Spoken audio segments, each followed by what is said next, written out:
Magandang tanghali sa inyo dyan, JC, at magandang tanghali Pilipinas. Mga kababayan, naglandfall na nga itong si Tropical Storm Mario. So alamin na po natin ang latest sa lagay ng panahon.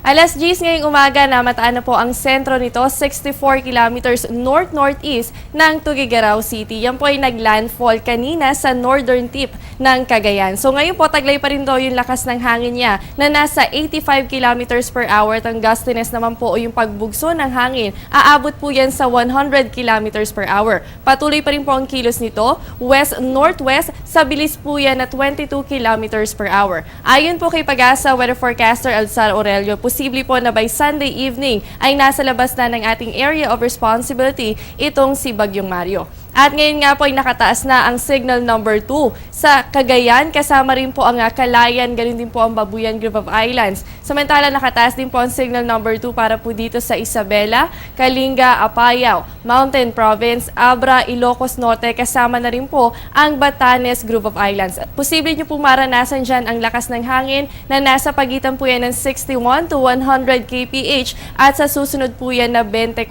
oras. Samantala, nakataas naman po ang signal number 1 para sa Aurora, Quirino, Nueva Vizcaya, Ifugao, Benguet, Ilocos Sur at La Union. Ang lakas ng hangin dyan, yan po ay nasa pagitan ng 30 to 60 kph at posible nyo po yung maranasan sa loob ng 36 hours. At yan po muna ang latest sa lagay ng panahon. No? Sa aming pagbabalik, alamin po natin kung gaano kadaming ulan nga ba ang naitala simula po kahapon, September 18, 2014. Ang buong detalye makalipas ang isang paalala.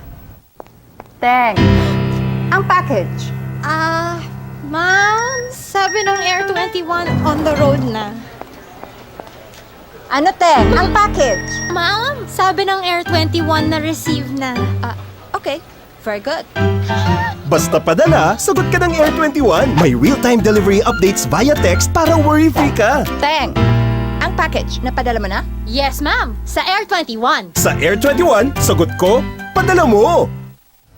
Sa puntong ito, alamin po natin gaano kadaming ulan ang naranasan kahapon po yan, September 18, 2014. Ito po yung rainfall data mula sa Pag-asa. So kung makikita po natin, simula kagabi, yung mga pag-ulan na naranasan natin, simula kagabi hanggang ngayong oras na ito, hanggang kaninang umaga, 8 a.m. po, nasa 268 millimeters na po ang naitatala para dito sa Quezon City. At yan po ay sa Science Garden. Samantala sa Virac, Catanduanes, umabot na po sa 240.5 millimeters ang dami ng ulan. Samantala sa San Jose, Occidental Mindoro, umabot naman po yan sa 233.5 millimeters. Sa Daet, Camarines Norte, nasa 203.4 millimeters at sa Tanay Rizal, umabot na po sa 141.2 millimeters. Ibig sabihin lamang po ng mga datos na ito ay nasa heavy rainfall tayo or nakakaranas po tayo ng mga malalakas na pag-ulan. Kaya sa mga kababayan po natin sa mga nabanggit na areas, patuloy po tayong mag-monitor sa lagay ng panahon. Syempre kasama pa rin po ang Panahon TV.